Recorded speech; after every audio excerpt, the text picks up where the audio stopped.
I was going to go and do the gardening, then I got distracted by a ping on my phone, which was an alert to an article in the paper where Bridget Phillipson's got her mates to defend her. So one quote from her friends.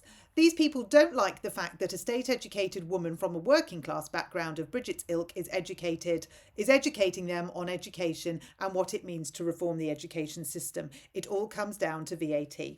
No. This is nothing to do with that, Bridget. You're the one that's got the hang up about being a state-educated working woman. Not me, not anyone else. I couldn't give a rat's ass where you were educated. I was educated in a comprehensive. So does that mean that because I was educated in a comprehensive, I must agree with everything you say? No, I disagree with what you say because your policy makes no sense. And your policy is building barriers for children in the state education system like I went through and you went through, and it's also building barriers to the children in the private education system that you did not go to, but I did send my children to because the state educated system that I went through is not fit for purpose for their needs.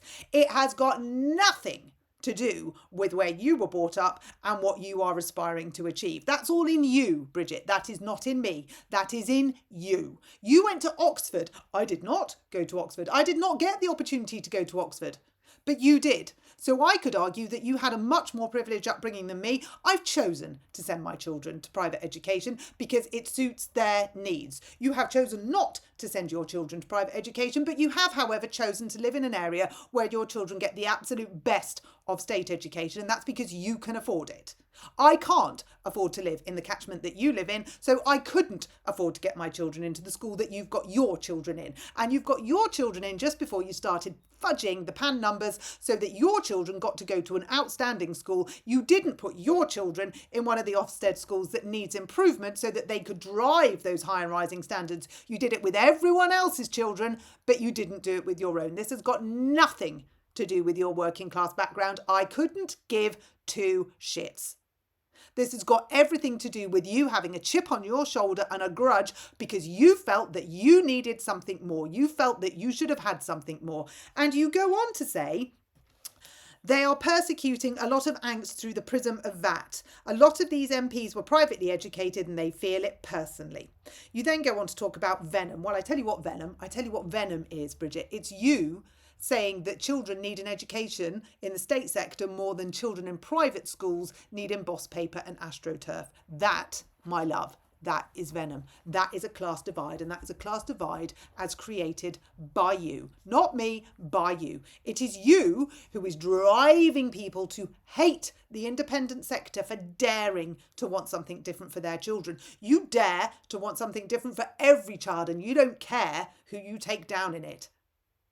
Now, it has got nothing to do with where we were educated. That is your hang-up and your issue because you yourself have said that when you were asked at Oxford University what school you went to, you said, I'd tell them they'd never have heard of it. They'd never have heard of mine, Bridget. They also may never have heard of a small independent school. Just because you go to Oxford, does that mean that you need to know every secondary school in the country? You are going to find someone that doesn't know it. That says more about you than it does about them. No one cares enough, Bridget, about where you went to school. No one. So if people are angry at VAT on education, they are not angry because you had a state education. They are angry because you are trying to change an education system that works and supports children who need that support. You are trying to take away from parents' choice. You are trying to take away from parents' choice to put their children where they want to go. You are taking that choice away in state school, and you are taking that choice away in private school. By taking that choice away in state school, you're asking people to give 1, 2, or 3 for their preferred choices of state school, but you're not giving them. You're putting their kids where you want to put them so that you can drive your high and rising standards. You can use children as an experiment. This is nothing to do with your working class and where you went to school. And the fact that you are publicly getting your mates to say it shows us all what we needed to know. This is your private agenda. It's your agenda, it's Rachel Reeves' agenda, and it's Angela Rayner's agenda. It's less Keir Starmer's agenda because he went to a private school. But we know that Angela Rayner has called the kids that go to Eton scum. Yep, scum. We know that Rachel Reeves has tweeted that all independent schools should be abolished. She doesn't like them. She doesn't want them. None of you can see the good that the independent sector does to the state sector because you won't go, because you won't engage, because you haven't been, because if you did go, you would have to accept that you are wrong. This, my love, is nothing to do with where you went to school. This is everything to do with the grudge match that you and your mates want to impose on all of us because you feel that you didn't get what you deserved.